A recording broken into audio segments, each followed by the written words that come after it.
Di awal episode, kita diperlihatkan dengan seorang wanita yang bernama Park Song-a sedang mengobati orang yang kesurupan. Di mana Song-a ini adalah seorang dukun yang bisa mengusir makhluk halus yang ingin mencelakai manusia. Bukan hanya itu saja, Song-a juga bisa mengetahui umur seseorang, kapan mereka akan mati, dan bisa melihat hantu yang berkeliaran di dunia. Keahlian Song-a itu diturunkan dari ibunya, karena ibunya juga adalah seorang dukun, dan ibunya juga sangat ingin Song-a menjadi penerusnya menjadi dukun. Tapi di balik itu semua, Song-a ini sebenarnya ingin menjadi anak seperti yang lainnya. Karena setelah Song-a menjadi dukun, dia dipandang tidak baik oleh teman-temannya yang mengetahui jika Song-a adalah seorang dukun. Untungnya, Song-a mempunyai teman yang bernama Jiho yang selalu berada di sisi Song-a apapun yang terjadi. Walau Jiho sudah mengetahui Song-a adalah seorang dukun. Kemudian, ketika Song-a sedang berada di sekolah, seperti biasa, Song-a dikucilkan oleh teman sekelasnya. Tapi Song-a tidak mempermasalahkan semua itu karena dia sudah terbiasa. Karena sebentar lagi Song-a akan melakukan ujian sekolah. Song-a bekerja keras belajar di sekolah agar dia bisa lulus dan melanjutkan sekolahnya. Saking seriusnya Song-a belajar, dia tertidur di sekolah. Karena itu juga Song-a melupakan jika dia harus pulang. Karena banyak orang yang ingin berobat kepada Song-a setelah bangun dari tidur. Song-a lantas pulang dan dia tahu jika ibunya pasti marah karena Song-a telat pulang. Dan di depan rumahnya sekarang banyak orang yang menunggunya. Di dalam rumah, Song-a dimarahi oleh ibunya karena pulang telat. Sebab karena Song-a pulang telat, banyak orang yang mengantri di depan rumah mereka. Ibu Song-a juga menyuruh Song-a fokus dengan pekerjaannya menjadi dukun, bukan terhadap sekolah. Karena menurut ibu Song-a, bekerja menjadi dukun lebih menguntungkan daripada harus belajar. Namun, Song-a membantah itu semua dan mengatakan jika sebenarnya ingin hidup seperti anak pada umumnya yang setelah sekolah melanjutkan kuliah. Karena mimpi Song-a selama ini bukan menjadi dukun, melainkan hanya ingin hidup seperti orang pada umumnya. Walau Song-a tahu jika semua itu tidak mungkin bisa dilakukan. Apalagi setelah mempunyai keahlian bisa melihat hantu dan bisa mengetahui kapan orang lain akan meninggal. Song-a juga meminta ibunya untuk mengizinkan dirinya agar bisa melanjutkan kuliah setelah lulus sekolah. Ibunya yang merasa kasihan terhadap Song-a lantas mengizinkan Song-a untuk melakukan semua itu. Namun, ibunya menyuruh Song-a tidak melupakan pekerjaannya sebagai dukun. Song-a lalu bekerja menjadi dukun seperti biasa dan menemui kliennya yang berbagai macam keluhan hidup mereka. Entah itu dari gangguan makhluk halus, jodoh, pekerjaan, dan yang lainnya. Setelah itu, tinggal satu orang lagi yang ingin menemui Song-a dan ibu Song-a yang melihatnya seperti melihat sesuatu dari orang tersebut. Di saat orang tersebut masuk ke ruangan, Song-a langsung terpikat dengan ketampanan laki-laki itu. Dia bernama Bae Gyeong-yu. Walau begitu, tiba-tiba Song-a terkejut setelah melihat Gyeong-yu berjalan terbalik di ruangannya. Karena orang yang berjalan terbalik di ruangannya, maka orang tersebut tidak akan lama lagi akan meninggal. Nenek Gyeong-yu yang juga datang ke sana meminta untuk Song-a menyelamatkan Gyeong-yu. Karena Gyeong-yu akhir-akhir ini selalu mengalami hal buruk dalam hidupnya, yang membuat Gyeong-yu sering hampir mengalami kecelakaan, yang bisa membuat Gyeong-yu meninggal. Song-a yang telah mengetahui jika Gyeong-yu hanya mempunyai waktu 21 hari sebelum mengalami kematian. Lantas Song-a bertanya terhadap Gyeong-yu, apa yang akan dilakukan Gyeong-yu jika Gyeong-yu melihat seseorang menangis sendirian di pinggir jalan yang tidak Gyeong-yu kenal. Gyeong-yu pun menjawab jika dia akan berdiri di hadapan orang tersebut. Namun, dia tidak akan menenangkannya karena dia tidak mengenalnya. Tetapi dia akan terus berdiri di depan orang tersebut sampai dia bisa berhenti menangis. Mendengar perkataan Gyeong-yu, Song-a mengingat ketika dia masih kecil, di saat dia menangis sendirian, dan di saat itu seperti ada orang yang berdiri di hadapan Song-a yang sedang menangis. Entah siapa orang tersebut, merasa Gyeong-yu orang baik. Song-a berjanji terhadap nenek Gyeong-yu jika dia akan menolong Gyeong-yu dan meminta neneknya kembali menemui Song A 3 hari yang akan datang untuk mengambil jimat yang bisa melindungi Gyeongyu. Seperginya Gyeongyu dari sana, ibu Song A langsung memarahi Song A karena Song A tadi mengatakan akan membantu Gyeongyu, di mana ibunya telah mengetahui jika Gyeongyu akan mati tidak lama lagi. Ibu Song A bisa semarah itu karena dulu Song A juga pernah melakukan semua itu. Sayangnya, orang yang ingin Song A bantu tetap meninggal. Dan di kejadian itu juga,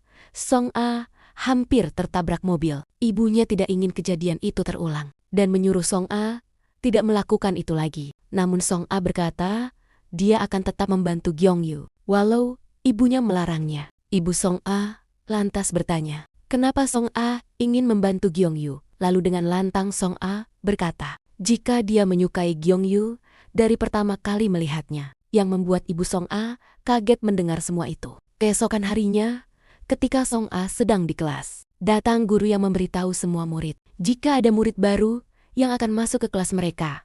Setelah masuk, semua orang terpesona dengan ketampanan murid itu, di mana murid baru adalah Gyeongyu dan Song A. Yang menyadari murid baru adalah Gyeongyu langsung berdiri dan berteriak karena saking kagetnya melihat Gyeongyu. Akibat Song A kaget, murid yang bernama Harry malah menghina Song A dengan mengatakan, jika Song A sedang mencari perhatian dari Gyeongyu, Song A yang sudah terbiasa dihina oleh semua orang, seperti biasa, tersenyum dan mencoba tidak memikirkan apa yang dikatakan oleh Harry tadi. Gyeongyu yang tidak tega melihat Song A dihina, lantas menolong Song A dengan mengatakan, jika Song A bisa sekaget itu karena mereka berdua sudah saling mengenal. Setelah selesai belajar, Song A mendekati Gyeongyu dan bertanya apakah Gyeongyu mengenalnya. Lantas Gyeongyu berkata, jika dia tidak mengenal Song A dan menyuruh Song A tidak tersenyum ketika dia dihina, karena semua itu tidak menyelesaikan masalah. Seperginya Gyeongyu, Song A semakin menyukai Gyeongyu karena Gyeongyu tadi menolongnya dan berpihak terhadapnya. Setelah selama ini tidak ada orang yang menolongnya di kelas selain Jiho. Terlihat Gyeongyu yang sedang melihat para pemanah sedang latihan dan terlihat murung. Ketika semua orang yang sedang latihan terlihat sangat bahagia. Seketika Gyeongyu teringat masa lalunya ketika dia mengikuti lomba memanah dan mendapatkan nilai sempurna dalam lomba tersebut. Namun anehnya, teman setimnya tidak ada yang merasa bahagia dengan keberhasilan Gyeongyu dalam pertandingan tersebut. Entah apa yang sebenarnya terjadi. Sedih karena teringat masa lalu. Gyeongyu memilih pergi untuk pulang ke rumahnya. Namun, di saat di perjalanan, ada hantu yang terlihat seperti agresif. Setelah melihat ada Gyeongyu, walau merasa ada yang aneh, Gyeongyu tetap bersikap tenang, dan hantu tadi mencoba merusak neon box agar menimpa Gyeongyu.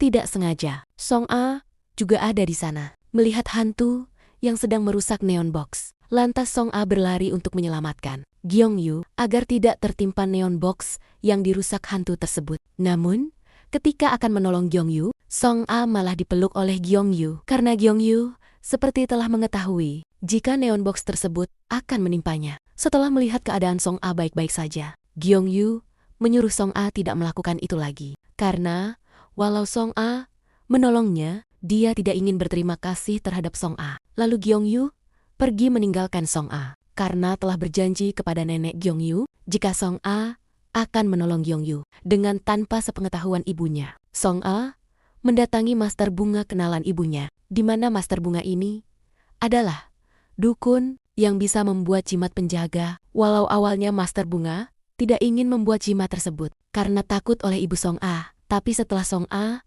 memberi master bunga banyak uang, master bunga pun menyetujuinya dan membuat jimat tersebut. 3 hari pun berlalu. Kemudian, neneknya kembali ke rumah Song A untuk mengambil jimat penjaga untuk Gyeongyu. Tapi anehnya, ketika Gyeongyu tiba-tiba masuk Song A, dibuat bingung melihat ramalannya jika Gyeongyu akan mati besok karena tenggelam, dan Song A merasa aneh bagaimana kematian Gyeongyu bisa dipercepat. Song A lalu memberikan jimat pembuatan master bunga. Namun Gyeongyu tidak ingin menerimanya karena Gyeongyu berpikir jika Song A hanya ingin menipunya dengan dalih jimat penjaga, karena Song A hanya ingin uang darinya. Kesal akan semua itu, Song A marah dan menyuruh Gyeongyu percaya terhadapnya. Jika dia bisa menolong Gyeongyu, karena dia bukanlah penipu. Tapi Gyeongyu tetap dengan pendiriannya, tidak ingin dibantu oleh Song-a. Karena Gyeongyu menyadari, jika Song-a menolongnya, maka Song-a juga akan mengalami masalah besar. Keesokan harinya, di sekolah, Song-a tidak sengaja melihat ada jejak tangan di atap yang menuju kamar mandi pria. Menyadari ada hantu yang sedang berkeliaran di sekolah, Song-a masuk ke kamar mandi pria untuk mengusir hantu tersebut. Setelah menemukan hantu tersebut yang awalnya menyeramkan, namun dengan keahlian Song-a, hantu itu pun bisa tenang. Dan Song-a menyuruh hantu wanita itu tidak mengganggu murid di sekolah. Lantas si hantu berjanji jika dia tidak akan mengganggu murid sekolah, tapi tiba-tiba si hantu menjadi agresif. Setelah menyadari ada Gyeongyu yang datang ke sana, si hantu lalu menaiki badan Gyeongyu. Dan seketika, Gyeongyu berhalusinasi, tenggelam di dalam air, dan merasa dirinya akan mati. Itu juga pengaruh dari hantu yang menaiki badannya. Untungnya, Song-a bisa menolong Gyeongyu setelah menggunakan jimat dari Master Bunga untuk mengusir si hantu yang terlihat ingin membunuh Gyeongyu. Setelah hantu itu pergi, Gyeongyu bertanya apa yang telah Song-a lakukan. Dan Song-a berkata, jika dia ingin menolong Gyeongyu, akibat ulah Song-a di toilet, mereka akhirnya dihukum oleh gurunya dengan menyapu halaman sekolah dan juga membuang sampah yang ada di kelas. Tentu saja hal ini membuat Gyeongyu kesal. Namun Song-a justru merasa senang. Menurutnya, ini akan lebih baik daripada harus mati di tangan hantu air. Terlihat hantu api sedang mengamati anak-anak yang sedang merokok di halaman belakang sekolah. Mendengar suara anjing, Song-a pun berlari untuk mematikan puntung rokok yang dibuang siswa itu. Song-a menyadari bahwa ada roh hantu api di sana. Lalu Song-a menyuruh mereka untuk pergi dengan alasan bahwa Song-a akan menyelesaikan semua tugas mereka. Ternyata Gyeongyu ada di sana dan mengintip dari balik dinding. Dia mengatakan bahwa Song-a memang anak yang aneh dan roh api masih mengamati mereka. Di kuil rumah Song-a berbicara dengan sang ibu, di mana ibunya mengingatkan Song-a bahwasanya Gyeongyu akan mengalami kesialan selama 21 hari. Karena Gyeongyu jelas datang dengan posisi terbalik. Kemudian, ibu Song-a memberikannya 10 jimat untuk digunakan Song-a dalam melindungi Gyeongyu. Hal ini membuat Song-a sangat senang. Dia pun langsung memeluk ibunya. Keesokan harinya, Song-a terlihat bingung. Dia memikirkan cara bagaimana untuk menyimpan jimat di ponsel Gyeongyu. Datanglah Jiho yang dengan gampangnya akting terjatuh. Dan dia pun berhasil mengambil ponsel milik Gyeongyu. Nenek Gyeongyu datang ke sekolah. Neneknya ingin mengantar cemilan untuk teman-teman Gyeongyu. Hal ini membuat Song-a menutupi wajahnya agar nenek Gyeongyu tidak mengenalinya. Saat Song-a akan memasukkan jimat ke dalam ponsel Gyeongyu, tiba-tiba nenek Gyeongyu melihatnya. Dia berkata bahwa mendengar bahwa ponsel cucunya ada pada Song-a dan Jiho. Neneknya pun menghampiri mereka dan mengatakan jika ponsel itu benar milik cucunya. Karena adanya bunga kuning lukisan di ponsel tersebut, nenek Gyeongyu pun mengajak mereka untuk pulang bersama. Di tengah perjalanan, nenek Gyeongyu merasakan kesakitan. Namun dia berkata baik-baik saja. Kemudian, datanglah Gyeongyu. Dia nampak bingung, ada Song-a dan Jiho. Neneknya pun memberitahukan jika ponsel Gyeongyu ditemukan oleh mereka. Neneknya ini tampak senang, karena ternyata Gyeongyu memiliki teman di sekolah barunya. Gyeongyu langsung mengelak bahwa mereka ini bukan temannya. Song-a langsung meyakinkan neneknya bahwa mereka berteman. Sepulang sekolah, Song-a dan Jiho kemudian datang ke rumah Gyeongyu, tentu dengan undangan nenek Gyeongyu. Mereka ini sebenarnya memikirkan cara untuk meletakkan jimat pada rumah Gyeongyu. Dengan strategi yakni, Jiho akan mengajak nenek Gyeongyu berbelanja di luar. Baru kemudian, Song-a datang. Saat memasuki rumah Gyeongyu, Song-a pun bergegas meletakkan jimat-jimatnya. Kemudian Gyeongyu datang untuk menyuguhkan air di atas meja. Song-a memegangnya, dan ternyata airnya hangat. Gyeongyu mencoba mengambil gelas untuk menukarnya. Dan akhirnya, terjadilah perebutan air tersebut, hingga air tersebut tumpah. Song-a pun berbalik badan mendekati Gyeongyu. Ini membuat Gyeongyu salah tingkah. Song-a terus mendekatkan badannya. Ternyata, dia hendak mengambil tisu yang ada di meja di belakang Gyeongyu. Karena kaget, Gyeongyu langsung mendorong Song Ah dan berdiri. Ternyata, Jiho dan juga nenek sudah tiba di rumah. Nenek langsung memasak dan menyajikan makanan. Di meja makan, ternyata tidak sengaja menjadi pembahasan bahwasanya Gyeongyu dahulu dibuang orang tuanya. Untuk mencairkan suasana, Song Ah pun juga menceritakan bahwa dirinya juga merupakan anak angkat. Ini pasti membuat Jiho kaget, karena Song Ah tidak pernah menceritakan hal itu. Mereka tanpa sadar masuk ke dalam sebuah ruangan, yang ternyata itu adalah kamar Gyeongyu. Gyeongyu pun masuk ke kamar tersebut, dan Song Ah tidak sengaja menjatuhkan kotak. Kotak itu berisi segala barang kenangan Gyeongyu saat sebagai atlet memanah. Gyeongyu kemudian melihat tangan Song Ah yang tampak merah seperti berdarah. Padahal itu adalah jimat yang akan Song Ah simpan. Jiho pun langsung berakting kembali agar Gyeongyu tidak curiga. Sedangkan Song Ah berusaha menyelipkan jimat terakhirnya. Song Ah kemudian mendapatkan telepon. Neneknya mengatakan jika di kuil sudah banyak pasien Song Ah yang mengantri. Song Ah pun buru-buru pergi dan berpamitan. Namun, nenek Gyeongyu mengejarnya dan mengucapkan terima kasih kepada peri kecil. Song Ah terkejut dan bertanya dari mana nenek tahu jika dirinya ini adalah peri kecil. Namun karena terburu-buru, Song Ah tidak sempat mendengar cerita nenek Gyeongyu. Keesokan harinya, Gyeongyu melihat neneknya yang sedang menyiapkan makanan untuk dibawanya. Saat Gyeongyu bertanya, nenek beralasan bahwa makanan itu untuk teman neneknya. Namun, Gyeongyu nampak tidak percaya dan mengikuti neneknya pergi. Ternyata neneknya pergi ke kuil peri kecil dan memberikan makanan kepada Song Ah. Song Ah pun dengan lahap memakan masakan nenek. Tiba-tiba, Gyeongyu datang dan langsung memarahi peri kecil. Dia menganggap bahwa peri kecil memanfaatkan neneknya untuk mendapatkan imbalan. Gyeongyu memaksa neneknya untuk pulang. Namun ternyata Song Ah terkejut melihat Gyeongyu yang datang penuh dengan api. Sepertinya takdir Gyeongyu akan meninggal dalam kebakaran. Sementara itu, di sekolahan tersebar berita bahwa Gyeongyu adalah seseorang yang pernah sengaja membakar sekolahnya dahulu. Mendengar itu, Gyeongyu pergi dan beralasan akan mendaur ulang sampah. Song Ah Jong datang menanyakan di mana Gyeongyu. Jiho memberitahu jika Gyeongyu berada di gudang. Hal ini membuat Song Ah teringat dengan roh hantu api di gudang. Dia pun bergegas lari menuju gudang belakang. Asap pun sudah terlihat dari gudang tersebut, dan di dalam terlihat api sudah menyala besar. Gyeongyu berusaha meminta tolong, namun tidak ada yang mendengarnya. Hantu api itu pun datang. Ini membuat Gyeongyu teringat dengan temannya yang bernama Wina. Song Ah kemudian datang dan mencoba membuka pintu. Namun pintu itu terkunci.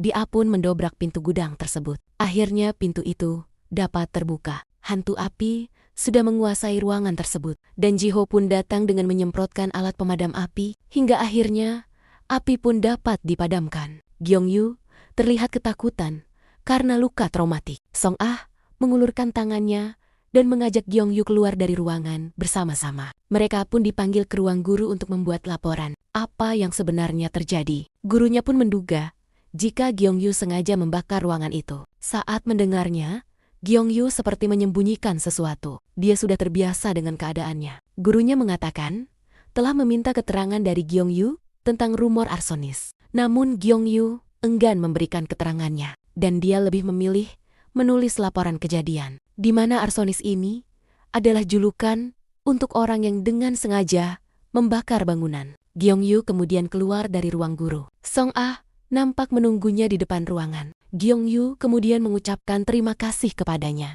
Namun dengan sikapnya yang masih dingin, bahkan lebih dingin dari sebelumnya. Song Ah menyayangkan sikap Gyeongyu yang tidak menjelaskan apa yang sebenarnya terjadi, hingga dia pun dituduh melakukan pembakaran. Malamnya Song Ah nampak masih bingung dengan kejadian kebakaran itu. Saat Song Ah sedang berjalan di halaman, tiba-tiba ada yang datang, di mana itu adalah nenek Gyeongyu. Padahal hari itu kuil sedang tidak ada jadwal menerima tamu. Neneknya bercerita kepada peri kecil bahwa Gyeongyu sudah mengalami kemalangan sejak dia kecil. Orang tuanya sudah tidak ada, hingga Gyeongyu tumbuh besar dengan neneknya. Sejak kecil Gyeongyu sudah diberikan jimat oleh neneknya. Song Ah pun menjadi iba mendengarnya. Pasti sangatlah lelah merawat cucunya seorang diri. Neneknya menitipkan pesan kepada peri kecil untuk menemani Gyeongyu. Karena saat ini Gyeongyu sedang sendirian. Mendengar perkataan sang nenek, peri kecil langsung berlari keluar rumah. Dan ternyata nenek Gyeongyu sudah meninggal. Dan yang datang menemuinya adalah arwah nenek Gyeongyu. Terlihat Gyeongyu sudah berada di rumah duka. Dia terlihat meratapi hidupnya yang kini tanpa sang nenek. Peri kecil pun sampai di rumah duka. Sebelum dia masuk, peri kecil tak lupa memakai cadarnya terlebih dahulu. Setelah itu, dia langsung menghampiri Gyeongyu. Namun Gyeongyu seperti tidak suka dengan kedatangannya. Dia memintanya untuk pergi dari tempat itu. Peri kecil mengatakan dirinya datang untuk bertemu nenek Gyeongyu dan memenuhi permintaan terakhirnya, di mana dia tidak ingin melihat Gyeongyu sendirian. Setelah kematian nenek Gyeongyu, Seong-ah berjaga di pemakaman neneknya untuk menjaga Gyeongyu dari arwah jahat. Karena Song-ah telah berjanji kepada neneknya jika dia akan menjaga Gyeongyu. Walau begitu, Gyeongyu merasa tidak nyaman melihat ada dukun di pemakaman neneknya. Gyeongyu tidak bisa berbuat apa-apa karena dia tidak mau membuat kekacauan di pemakaman neneknya. Tidak lama, datanglah bibi dan paman Gyeongyu yang langsung menangis histeris melihat ibu mereka telah meninggal dunia. Melihat keberadaan Gyeongyu, mereka semua langsung menyalahkan Gyeongyu jika kematian ibu mereka ulah dari Gyeongyu. Dan Gyeongyu hanya bisa terdiam tanpa mengatakan sepatah kata pun. Ketika bibi dan pamannya menyalahkannya, Song-ah Jong ada di sana, tidak tega melihat Gyeongyu. Lalu dia mencoba membela Gyeongyu. Tapi sayangnya, Song-ah malah dihina jika seorang dukun tidak pantas berada di pemakaman. Lalu Seong-ah didorong agar tidak mengganggu urusan keluarga mereka. Setelah mendorong Seong-ah, paman Gyeongyu kembali memojokkan Gyeongyu. Untungnya datang Jiho, dan keadaan kembali membaik karena Jiho bisa menenangkan semua orang. Pindah ke ibu Song-ah yang sedang melakukan ritual pengusiran hantu di salah satu rumah yang telah lama ditinggalkan, di mana rumah tersebut dihuni oleh hantu, dan hantu tersebut telah menyebabkan 3 orang meninggal di rumah itu. Ketika ibu Song-ah yang mempunyai julukan nama Jenderal Dongcheon melakukan ritual untuk mengusir hantu tersebut, dia merasa ada yang aneh karena hantu tidak menampakkan wujudnya, padahal dia telah melakukan ritual. Kakaknya yang ada di sana lalu mendatangi suatu tempat. Dia menemukan satu guci dan langsung memecahkan guci tersebut. Setelah pecahnya guci keluar sosok hitam yang tidak mempunyai wujud yang membuat kakak Jenderal Dongcheon ketakutan. Dia pun menyuruh semua orang keluar dari sana. Akibat penghuni rumah tersebut bukanlah hantu, melainkan kutukan. Jenderal Dongcheon lantas menyuruh semua orang keluar dan tersisa dirinya di dalam untuk menahan kutukan tersebut agar tidak menyerang pengikutnya. Sayangnya, walau semua orang berhasil keluar, Jenderal Dongcheon terkena serangan dari kutukan itu yang membuat Jenderal Dongcheon terluka cukup parah. Di saat mengalami luka yang cukup parah, Jenderal Dongcheon keluar dari rumah dan langsung menyegel rumah tersebut dengan darahnya sendiri agar kutukan yang ada di dalam rumah tidak bisa keluar. Jenderal Dongcheon mengatakan terhadap si pemilik rumah jika dia tidak bisa mengusir makhluk halus tersebut karena kutukan yang menghuni rumah sangatlah kuat, sehingga orang atau hantu yang masuk ke rumah akan langsung mati dibunuh oleh kutukan tadi. Ketika akan pergi dari sana, Jenderal Dongcheon menemukan anting dan Jenderal Dongcheon merasa tidak asing dengan anting yang dia temukan. Dan kita diperlihatkan dengan seorang wanita yang memakai anting tersebut. Entah siapa wanita itu, tapi yang pasti mungkin Jenderal Dongcheon mengenalnya. Pindah ke Gyeongyu yang telah pulang dari pemakaman neneknya yang terlihat sangat sedih akan kepergian neneknya karena hanya neneknya saja yang dia punya selama ini. Setelah kepergian neneknya, saat ini Gyeongyu tidak mempunyai semangat lagi untuk menjalankan hidupnya. Keesokan harinya, Song-ah datang ke rumah Gyeongyu. Dia mencoba menghibur Gyeongyu dengan alasan jika dia datang ke rumah karena meninggalkan barangnya. Di mana saat pertama kali ke rumah Gyeongyu waktu itu, tapi betapa terkejutnya Song-ah. Dia melihat ada hantu yang dia tahu bahwa hantu itu akan datang ketika seseorang ingin mati. Lalu Song-ah berkata pada Gyeongyu jika dirinya tidak boleh memikirkan hal buruk karena neneknya akan sangat sedih jika dia tahu Gyeongyu seperti ini sekarang, merasa Song Ah mengetahui isi hatinya. Gyeongyu pun menyuruh Song Ah pergi dari rumahnya. Song Ah lantas pergi dari rumah Gyeongyu dengan sangat sedih. Pindah ke Jenderal Dongchon yang mendatangi salah satu toko kenalan baiknya dan memberikan anting yang dia temukan. Lalu menyuruh si pemilik toko untuk memberikan nomor wanita yang bernama Yom Hwa. Sayangnya, si pemilik toko mengatakan jika dia tidak mempunyai nomor Yom Hwa karena sekarang Yom Hwa sudah menjadi dukun yang sangat terkenal sehingga nomornya dirahasiakan. Kesal akan hal tersebut, Jenderal Dongchon menyuruh si pemilik toko agar tidak menjual barang yang ada di toko kepada Yom Hwa. Jika tidak menuruti dirinya, akan memberi pelajaran si pemilik toko. Setelah Jenderal Dongchon pergi, keluarlah Yom Hwa, di mana Yom Hwa menyuruh si pemilik toko agar tidak memberitahu jika dirinya ada di sana sekarang. Entah apa yang sebenarnya terjadi antara Yom Hwa dan Jenderal Dongchon, sehingga membuat Yom Hwa sekarang tidak ingin menemui Jenderal Dongchon. Sesampainya Jenderal Dongchon di rumah, dia didatangi oleh Song Ah Jong meminta bantuan ibunya untuk membantu Gyeongyu. Karena tadi Song Ah melihat hantu bunuh diri di rumah Gyeongyu, Jenderal Dongchon yang mendengarnya kaget dan menyuruh Song Ah agar membuat jimat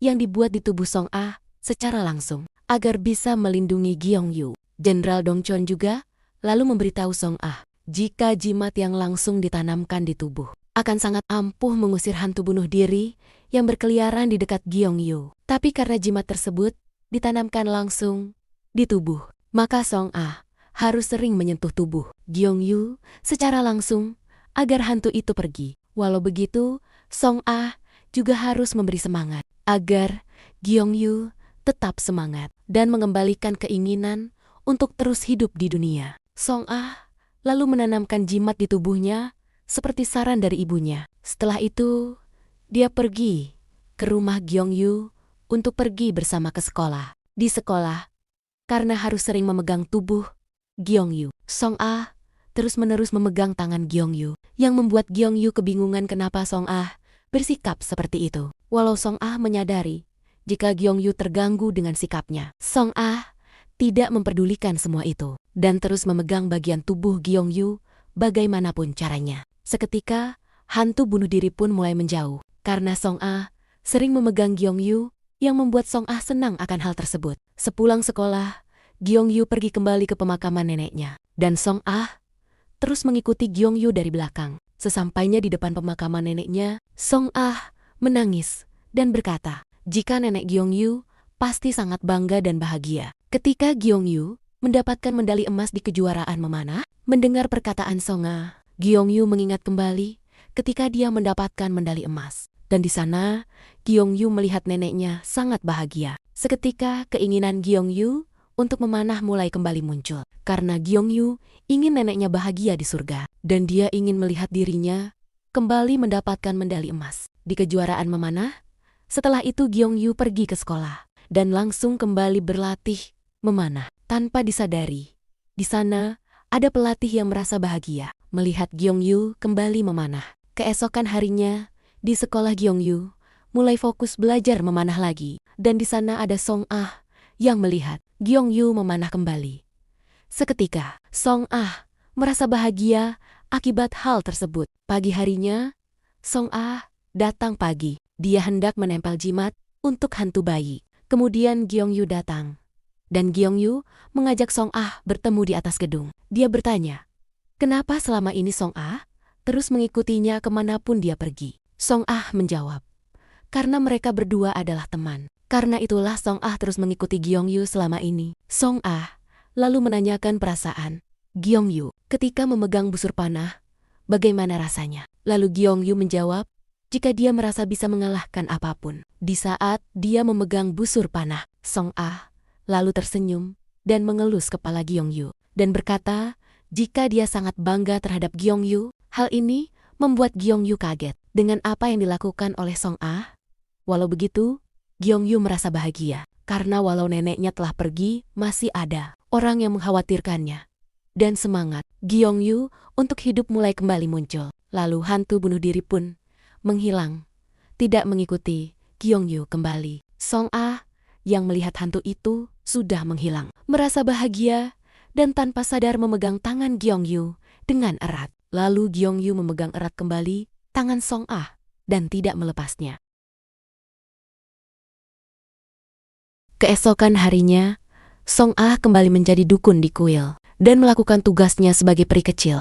Namun, nampaknya Song Ah masih terbayang-bayang dengan kejadian kemarin bersama Gyeongyu hingga setiap kliennya yang datang. Selalu dia tanya tentang pendapat mereka. Tentang saat seorang pria menggenggam balik tangan seorang wanita, mungkinkah ada ketertarikan pria itu kepada wanita tersebut? Di tempat lain, Gyeongyu terlihat sedang melakukan latihan memanah. Begitu juga dengan Gyeongyu, yang tiba-tiba dirinya teringat dengan Song Ah dan membuat dia tidak bisa fokus memanah. Di tempat pemakaman nenek Gyeongyu, terlihat Yeomwa mendatangi persemayamannya dan ternyata Yeomwa ini mengenal nenek Gyeongyu. Sedangkan di rumah terkutuk yang kemarin Song Ah dan ibunya datang, terlihat mereka kembali ke sana. Namun ibunya memasang tali di pergelangan tangan antara dia dan ibunya dan juga menebar tanah merah di sekitar tempat tersebut. Ibu Song Ah berkata, mereka ke sana bukan untuk meminta bantuan hantu, melainkan Ibu Song Ah agak gugup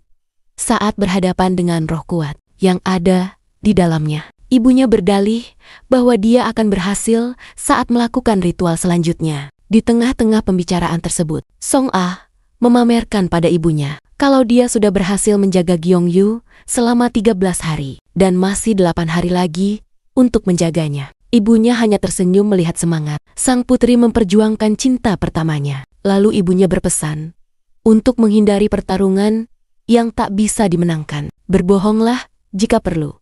Entah apa maksud perkataan Ibu Song Ah tersebut. Di tempat yang sama, ternyata ada orang-orang yang membuat sebuah konten live streaming. Dan bertemulah mereka dengan Song Ah dan ibunya yang juga ada di sana. Ibu Song Ah menyuruh mereka untuk pulang. Namun nampaknya dua orang konten kreator tersebut malah menantang Song Ah dan ibunya sambil tetap memvideokan mereka. Akhirnya Song Ah dengan sengaja menunjukkan pedang sang ibu dan dua orang itu terjatuh. Lalu mereka kabur. Saat Song Ah dan ibunya berjalan untuk pulang, ternyata dua orang tadi itu bersembunyi dan mereka masuk lagi ke rumah terkutuk itu dengan sambil live streaming.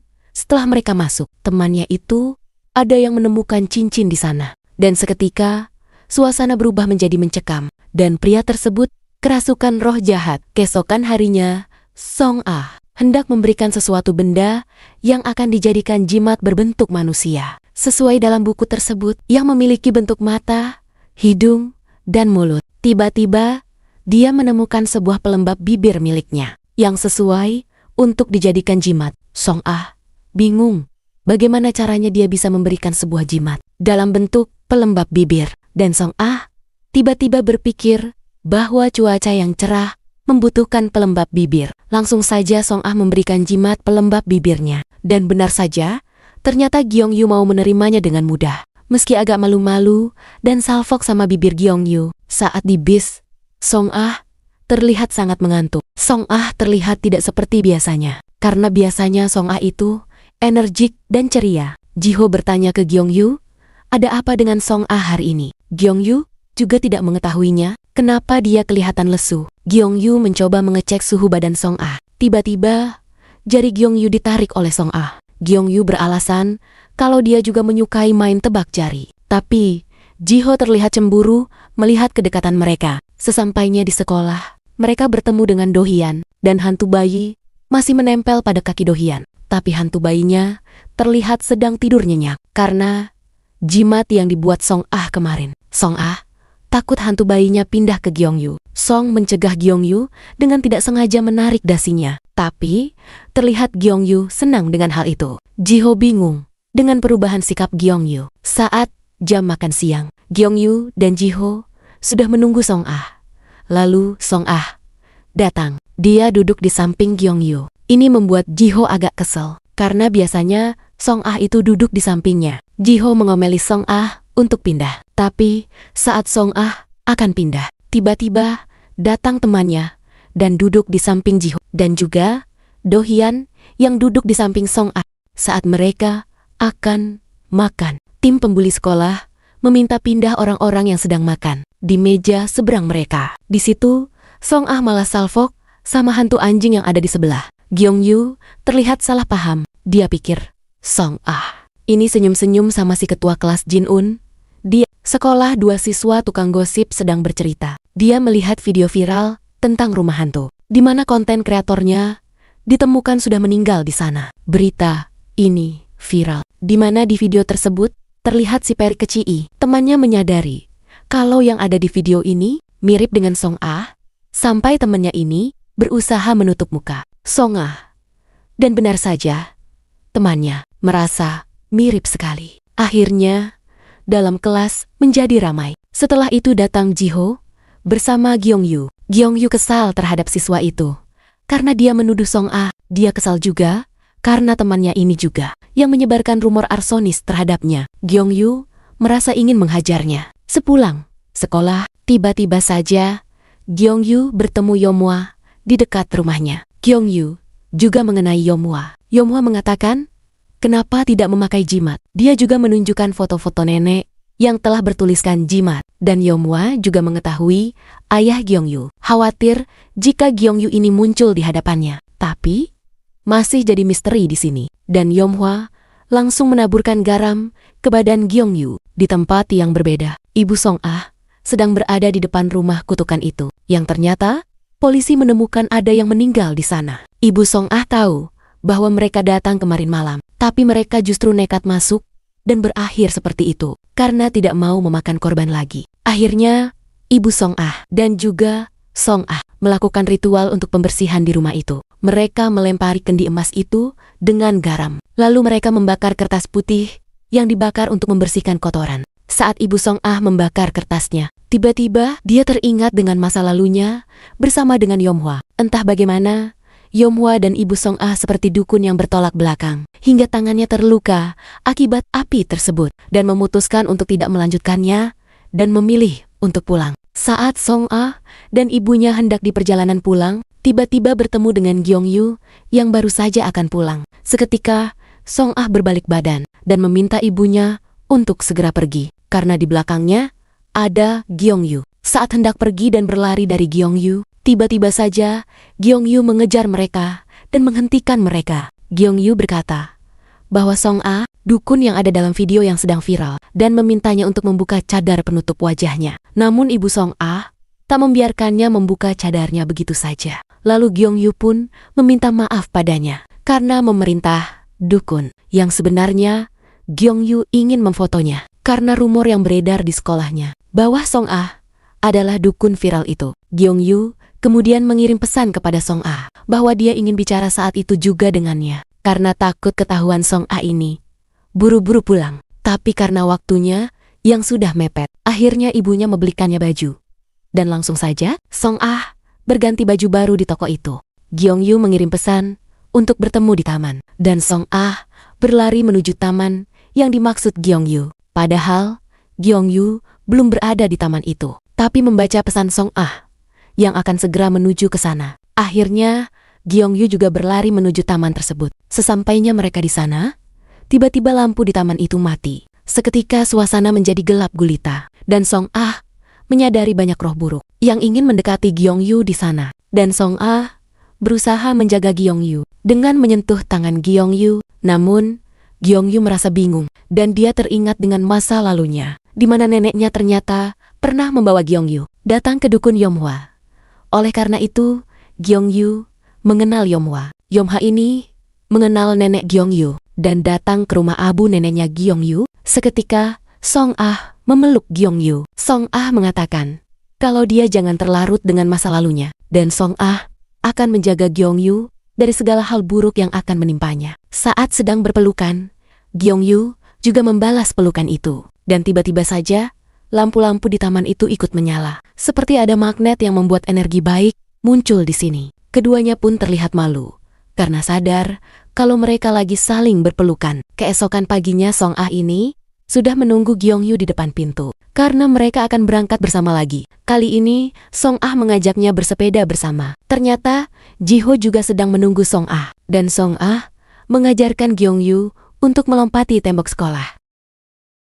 Hal itu sama seperti kebiasaan Song Ah jika dia terlambat masuk ke sekolah. Di tempat lain, Ibu Song Ah ternyata datang ke kuil Master Bunga. Dia menanyakan tentang hal yang akan Yom Hwa rencanakan, dan Master Bunga menghubungi Yom Hwa, dan Yom Hwa berkata untuk tidak ikut campur mengenai urusannya. Yang ternyata Yom Hwa ada di rumah terkutuk itu setelah pulang sekolah. Song Ah pergi sendiri untuk mempersiapkan acara ritual di rumah itu dengan membawa lampion besar sendirian. Dan ternyata di dalam rumah itu Yom Hwa sudah melakukan ritualnya sendiri dengan memanggil hantu-hantu jahat untuk datang ke sana. Song Ah akhirnya sudah sampai di rumah itu dan meletakkan lampionnya dengan nafas yang masih terengah-engah. Yom Hwa keluar dari dalam dan menemui Song Ah.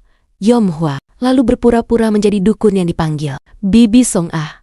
Dan saat Song Ah ingin masuk ke dalam, Yom Hwa berdalih ingin memeriksa persiapan kelengkapan ritualnya. Di tempat memanah, Gyeongyu mendapat tugas atau tantangan. Awal, jika akan memasuki keanggotaan panahan tersebut, guru tersebut meminta agar Gyeongyu berjalan ke rumah angker yang viral itu, lalu kembali ke lapangan lagi. Gyeongyu pun akhirnya melaksanakan perintah pelatihnya itu. Kembali ke rumah angker, Yom Hwa memperhatikan Song Ah yang menggunakan penutup wajah. Lalu dia langsung saja membuka cadar Song Ah.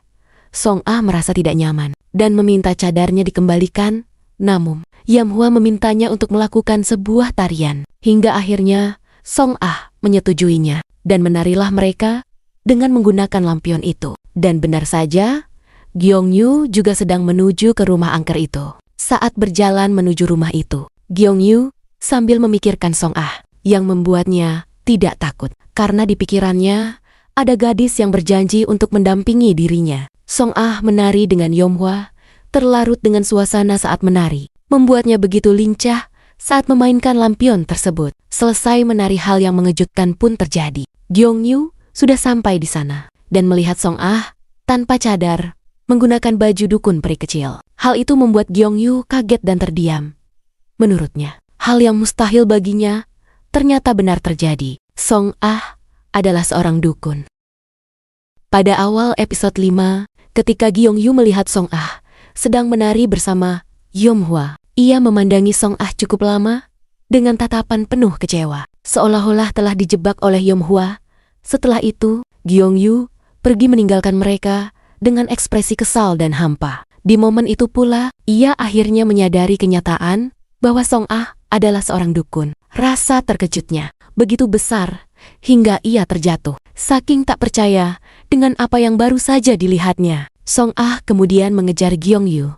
Ia menemukan senter milik Gyeongyu dan dengan nada menahan tangis, ia berkata, "Ini bukan waktunya untuk menangis." Padahal dalam hatinya, ia merasa sangat bersalah. Saat Gyeongyu mencoba menghindari Song Ah, ia justru bertemu dengan sekelompok teman pembuli. Kondisinya yang sedang kalut membuatnya benar-benar tidak bersemangat. Ia bahkan sempat ditendang oleh salah satu anggota geng tersebut. Gyeongyu terjatuh dan tampak sangat kecewa. Ia enggan meladeni geng itu dan justru berkata lirih sambil menangis, "Apa aku harus menjadi lebih sengsara lagi?" Ucapan itu membuat para pembuli bingung. Mungkin dalam hati mereka berpikir, ada apa dengan Gyeongyu? Sementara itu, Song Ah yang masih mengejar Gyeongyu menyadari bahwa roh-roh jahat sedang berkumpul dan mendekati Gyeongyu. Ia segera meraih tangan Gyeongyu. Namun, karena sebelumnya dirinya telah dijebak oleh Yom Hwa, kekuatan jimat Song Ah sudah tidak mempan lagi. Ia pun melemparkan garam untuk mengusir roh-roh tersebut dengan ketulusan hati. Song Ah berkata bahwa ia sebenarnya ingin memberitahu Gyeongyu sejak awal. Namun, karena ia tahu betul bahwa Gyeongyu sangat membenci dukun, ia memilih untuk menunggu hingga misinya selesai. Sementara itu, di rumah terkutuk Ibu Song Ah, Bibi Song Ah, dan Master Bunga datang dan sangat terkejut saat melihat kondisi rumah yang telah dijampi-jampi oleh seseorang. Mantra-mantra yang digunakan bertujuan untuk menjadikan roh-roh di sana sebagai dewa jahat. Mereka pun berusaha menyegel rumah tersebut dari luar agar tidak ada korban baru seperti sebelumnya. Mereka menempelkan jimat dan melakukan ritual penutupan sebagai bentuk penyucian ulang. Dalam perjalanan pulang, Master Bunga secara tidak sengaja menyebut, "Apa ini perbuatan Yomhwa?" Sementara itu, di rumah, Ibu Song Ah melihat putrinya sedang dilanda kegalauan. Awalnya ia mengira Song Ah ingin bercerita tentang kejadian di rumah kosong itu. Namun, Song Ah justru mengungkapkan bahwa dirinya telah ketahuan oleh cinta pertamanya, yaitu Gyeongyu, mengenai identitasnya sebagai seorang dukun. Sang ibu hanya bisa terdiam, tak mampu berkata-kata. Di kamar, Song Ah memandangi kalender misi miliknya. Ia menyadari bahwa waktunya hanya tersisa 5 hari lagi. Ia pun memohon kepada Gyeongyu untuk berteman dengannya hingga 5 hari ke depan, demi menyelamatkan dirinya. Setelah itu, ia rela jika Gyeongyu ingin memarahinya sepuasnya. Ibu Song Ah masih terus memikirkan rumah kosong itu. Master Bunga menjelaskan bahwa untuk menciptakan dewa jahat dibutuhkan pengorbanan setidaknya 100 manusia. Saat keluar dari kamar, Master Bunga langsung menanyai Song Ah tentang Yomhwa. Ia menunjukkan sebuah video di mana Yomhwa menjadi narasumber dalam acara televisi. Song Ah membenarkan bahwa ia memang bertemu dengan Yomhwa di rumah kosong tersebut dan menarikan tarian Lentera Bunga bersama. Master Bunga sangat terkejut dan berkata bahwa lebih baik dimarahi orang tua daripada harus berurusan dengan Yomhwa. Dalam video tersebut, Yomhwa mengatakan bahwa kemampuan melihat hantu bukanlah anugerah, melainkan kutukan. Kemudian, sebelum berangkat ke sekolah, Song Ah menunggu di depan rumah Gyeongyu. Namun, pemuda itu bersikap dingin. Saat tiba di sekolah, mereka dihampiri Jiho yang bertanya apakah mereka sedang bermasalah. Song Ah menjawab, tidak ada apa-apa. Sementara, Gyeongyu langsung masuk ke kelas. Song Ah mengingat ucapan Yomhwa dan mengajak Jiho serta Gyeongyu ke atap sekolah. Di sana, Song Ah mengakui bahwa dirinya adalah seorang dukun yang telah bekerja paruh waktu sejak usia 16 tahun. Ia juga mengakui bahwa dukun yang viral di media sosial memang dirinya. Ia tidak pernah bersekolah secara formal dan merahasiakan identitasnya karena ingin hidup sebagai remaja biasa. Namun, setelah mengenal Gyeongyu yang membenci dukun, ia semakin sulit untuk jujur. Song Ah meminta maaf. Gyeongyu bertanya, mengapa Song Ah ingin menjadi temannya? Song Ah tidak bisa menjawab. Ia kemudian ditinggalkan oleh Gyeongyu. Sementara Jiho yang hendak membela Song Ah dicegah olehnya. Song Ah memberitahu Jiho bahwa ia tidak boleh memberitahu kliennya bahwa mereka akan meninggal dalam 21 hari, kecuali telah berhasil menyelamatkannya. Jiho bertanya, tinggal berapa hari lagi? Dan Song Ah menjawab, 5. Sementara itu, Master Bunga mengatakan bahwa Yomhwa tampaknya telah mengabdi kepada dewa jahat. Jenderal Dongchon bersikeras bahwa Yomhwa harus segera ditemukan. Setelah pulang sekolah, mereka berencana mengerjakan tugas kelompok. Saat itu, Song Ah melihat hantu bayi sedang tertidur. Doyon bertanya, kenapa Song melihat kakinya? Saat mereka kembali berjalan, mereka melihat seorang ibu dengan kondisi depresi yang kemudian menuduh Doyon menculik anaknya. Song Ah berusaha agar hantu bayi tersebut tidak mengganggu Gyeongyu di kafe. Song Ah masih memikirkan hantu bayi tersebut. Ia mengingat ucapan ibunya bahwa jika hantu bayi menangis, akan terjadi kekacauan. Gyeongyu yang auranya memicu tangisan hantu bayi, dan Song Ah berusaha menenangkan roh tersebut, namun tidak berhasil. Song Ah mencoba menyentuh tangan Gyeongyu, namun energinya justru berbenturan hingga menyebabkan pecahnya sebuah gelas. Ketika pulang dari mengerjakan tugas, Song Ah mengajak Doyon ke rumahnya dan menyatakan ingin menjadi temannya. Di kamar Doyon, Song Ah melihat koleksi boneka, termasuk boneka arwah yang terhubung dengan roh bayi tadi. Song Ah berniat membeli boneka tersebut, namun Doyon menolaknya. Song Ah pun disuruh pulang. Malam harinya, Song Ah curhat kepada Master Bunga bahwa jimatnya sudah tidak mempan terhadap Gyeongyu.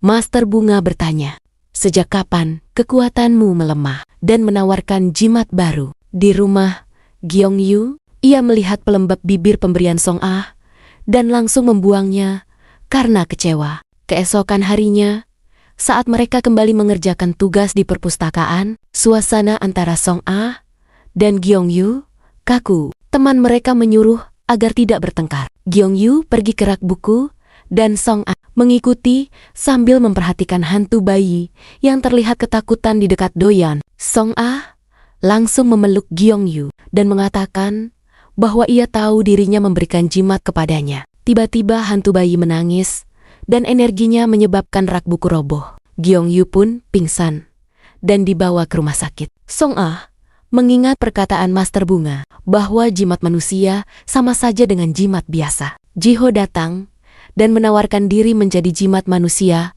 untuk Gyeongyu. Ia membantu Song Ah meletakkan jimat di celana Gyeongyu saat hendak melepaskan casing ponsel Gyeongyu. Jiho tidak sengaja menerima panggilan dari Choi Huina yang terdengar menangis di seberang. Gyeongyu datang dan Jiho bingung memberi penjelasan. Gyeongyu kemudian bercerita bahwa ia pernah memiliki teman baik yang berubah menjadi jahat. Ia meminta Jiho untuk menjauh darinya. Malam harinya, Song Ah kembali berpraktik di kuil dan didatangi oleh ibu yang sebelumnya marah-marah karena kehilangan anaknya. Song Ah menyadari bahwa boneka arwah milik Doyeon adalah milik ibu tersebut yang kehilangan anak karena keguguran. Setelah memastikan ciri-ciri bonekanya, Song Ah segera pergi ke rumah Doyeon untuk mengambil boneka tersebut. Ia mengatakan ingin menjadi temannya. Doyeon akhirnya memberikan boneka itu. Song Ah menyerahkannya diam-diam ke ibu tersebut. Sang ibu merasa sangat bahagia karena merasa anaknya telah kembali. Tiba-tiba turun hujan. Song Ah melihat pelembab bibirnya yang dibuang Gyeongyu. Ia merasa sedih. Namun, tiba-tiba Gyeongyu datang dan memayunginya dari belakang. Mereka saling menatap. Terlihat Song Ah sedang menangis karena dia melihat bahwa pelembab bibir yang diberikan kepada Gyeongyu dibuang ke tempat sampah. Tiba-tiba terlihat Gyeongyu yang membawakan Song Ah payung. Gyeongyu mengajak Song Ah untuk masuk ke dalam rumah. Dia membawakan Song Ah teh hangat. Tidak sengaja tangan Song Ah memegang Gyeongyu. Dia pun meminta maaf karena tidak sengaja melakukannya. Kemudian Gyeongyu melihat kaki Song Ah yang basah. Dia hendak mengambilkan selimut. Song Ah melihat foto-foto nenek Gyeongyu yang bertuliskan jimat dan nampak bekas Gyeongyu menghapus jimat-jimat itu. Song Ah mengatakan kepada Gyeongyu bahwa dia tidak dapat hanya menghapus jimat itu karena jimat ini akan membawa neneknya ke neraka. Dan Song Ah baru menyadari bahwa ternyata targetnya bukan Gyeongyu melainkan nenek. Song Ah juga mengatakan jika harus melakukan pembersihan, Song Ah harus mengenal mendiang dan juga dukun yang membuat jimat tersebut. Gyeongyu mengatakan jika Song Ah mengenal dukun tersebut, ternyata dukun tersebut adalah Yomhwa. Kemudian Gyeongyu memohon kepada Song Ah jika apa yang dikatakan Song Ah benar dan dia tidak mempermainkannya, maka Gyeongyu memohon untuk meminta bantuan Song Ah agar dukun ini mau melakukan pembersihan terhadap arwah sang nenek. Mendengar itu Song Ah nampak kecewa. Song Ah tidak ada niat jahat untuk mempermainkan Gyeongyu. Dia pun pergi dengan hati yang sedih. Jiho dan Harry sedang mengerjakan tugas di kafe. Dan nampaknya Harry ini menyukai Jiho. Saat Harry sedang bahagia di dekat Jiho, tiba-tiba Gyeongyu lewat. Jiho pun bergegas mengejar Gyeongyu karena dia harus segera menyentuh Gyeongyu. Jiho pun mengikuti kemana Gyeongyu pergi. Dia pikir Gyeongyu akan menemui Huina. Sedangkan Song Ah pergi ke rumah Abu. Dia yakin masih ada barang lain yang diletakkan Yomhwa. Benar saja, Song Ah menemukan sebuah jimat jahat yang ditempel pada tempat Abu nenek. Kembali pada Gyeongyu, ternyata dia datang ke rumah sang ayah. Dia hendak menemui Yomhwa yang selama ini tinggal di rumah keluarga, ya sebagai dukun penyelamat keluarganya. Jiho pun menyaksikan semua itu dan nampak terkejut. Di rumah Master Bunga, nenek dan ibu Song Ah sedang melihat foto masa kecil Song Ah yang begitu manis. Song Ah kemudian datang. Dia memperlihatkan jimat jahat. Mereka nampak terkejut dan Song Ah mengatakan akan melakukan pembersihan karena dia mengenal mendiang dan juga dukunnya. Ibunya bertanya, siapakah dukun itu? Dan Song Ah menjawab bahwa Yomhwa lah dukunnya. Terlihat Gyeongyu masuk menemui Yomhwa. Nampak Yomhwa ini memanggil Gyeongyu dengan sebutan roh baru. Di saat Yomhwa menempelkan sebuah jimat, dia menyadari jimat tersebut tidak berfungsi karena jimat robot yang diberikan Jiho. Dia pun mengatakan, ternyata Gyeongyu juga mempunyai sekutu dukun. Gyeongyu memohon agar Yomhwa melakukan pembersihan kepada foto neneknya. Di kuil Song-ah sudah menyiapkan ritual pembersihan. Nampak dia ini mencoba menggambar jimat dengan benar.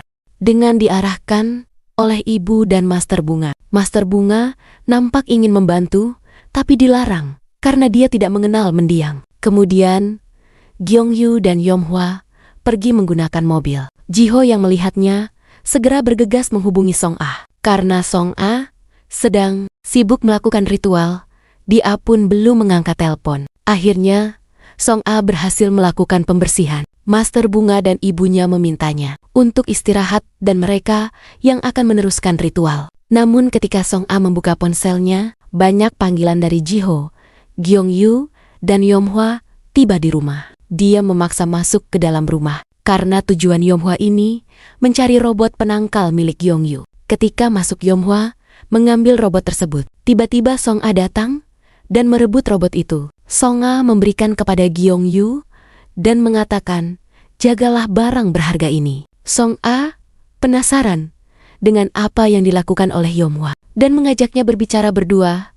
Namun Yomhwa menarik tangan Gyeongyu dan meminta Song-ah untuk mengatakannya saja. Song-ah kemudian mengeluarkan senjatanya. Di sini dia tampak sakti. Hingga Yomhwa pun terkejut dan akhirnya mau untuk berbicara di luar. Ibu Song-ah nampak khawatir, dia pun memandangi sang dewa. Master Bunga memintanya duduk dan tenang. Ibunya mengambil alih ritual dan berniat mengirimkan kutukan kepada Yomhwa. Master Bunga memperingatkannya, tapi ibunya mengatakan, biarlah dia yang menerima hukumannya nanti. Song-ah kemudian mengatakan kepada Yomhwa, tujuannya jahat sekali. Dan Song-ah tidak terima, karena Yomhwa memanggil Gyeongyu arwah baru. Song-ah juga mengatakan bahwa Yomhwa tidak akan melakukan ritual pembersihan, karena dia hanya membawa korek api. Gyeongyu yang mendengarnya langsung keluar. Dia pun membakar foto neneknya, dan Gyeongyu mengatakan bahwa biar dia yang membakarnya, daripada dibakar oleh tangan Yomhwa yang kotor itu. Kemudian, Yomhwa pun pergi meninggalkan mereka. Song-ah mengikutinya dan nampak marah hingga mengutuk perbuatan Yomhwa. Tiba-tiba dia melihat ada roh kutukan yang menimpa Yomhwa. Yomhwa pun langsung tertunduk hingga telinganya mengeluarkan banyak darah. Song-ah pun mengingatkannya untuk segera memohon ampun. Setelah itu Song-ah kembali ke rumah Gyeongyu. Jiho menelepon dan menanyakan bagaimana kondisinya. Song-ah meminta Jiho untuk lebih intens menjaga Gyeongyu. Biarkan malam ini robot yang menjaga di dalam, dan Song-ah menjaga di luar, karena begitu banyak hantu yang mendekati rumah Gyeongyu. Di dalam rumah Gyeongyu nampak masih tidak percaya dengan apa yang dia lakukan. Namun Song-ah memberikan sisa foto nenek yang belum terbakar. Gyeongyu nampak merasa bersalah kepada Song-ah. Dia pun menyimpan kembali robot dan pelembab bibirnya. Kemudian Yomhwa datang ke rumah angker. Dia memohon kepada dewa jahat untuk menolongnya. Dia akan mempersembahkan satu arwah lagi untuk dewa jahat. Yomhwa pun melakukan ritualnya. Keesokan harinya, nampak Song-ah mengamati Gyeongyu. Dia akan memberikan kode kepada Jiho jika ada arwah yang akan mendekati Gyeongyu. Jiho nampak terus menempel pada Gyeongyu. Tiba-tiba Hyeri mengagetkan mereka. Hyeri meminta untuk berbicara. Hai Eri, menuntut mereka berdua untuk menyelesaikan tugasnya, karena ini akan berpengaruh pada nilai mereka. Mereka pun menanyakan tugas Song, namun ternyata dia sudah mengumpulkan, karena dibantu oleh Doyeon yang sekarang menjadi teman dekatnya. Doyeon berusaha mencari tahu hantu-hantu melalui foto. Saat akan menuju ke ruang olahraga, Gyeongyu ingin mendekati Song-ah, namun Doyeon mengajak Song-ah berjalan bersama. Ketika di ruang olahraga, Song-ah terus memberikan isyarat kepada Jiho. Tiba-tiba saat Song-ah melihat hasil jepretan Doyeon, terlihat banyak hantu muka rata. Song-ah pun memberikan isyarat kepada Jiho. Dia pun izin kepada gurunya untuk pulang karena tidak enak badan. Setelah selesai olahraga, Jiho dan Gyeongyu dituntut Hyeri untuk menyelesaikan tugas. Jika perlu mereka harus begadang.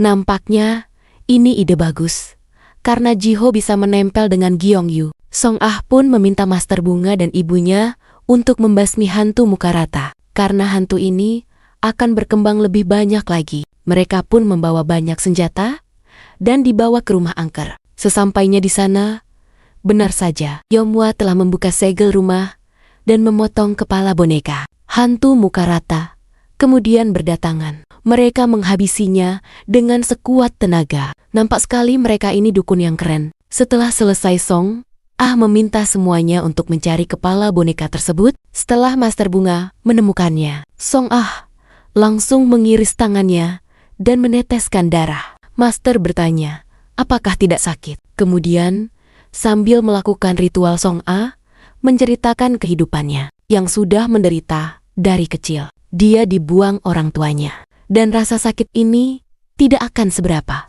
Master Bunga dan Ibu Song Ah pun memeluknya erat. Agar Song Ah tidak mengingat hal pahit dalam hidupnya, Jiho akhirnya menginap di rumah Gyeongyu. Dia nampak menempel pada Gyeongyu, yang membuatnya begitu risih.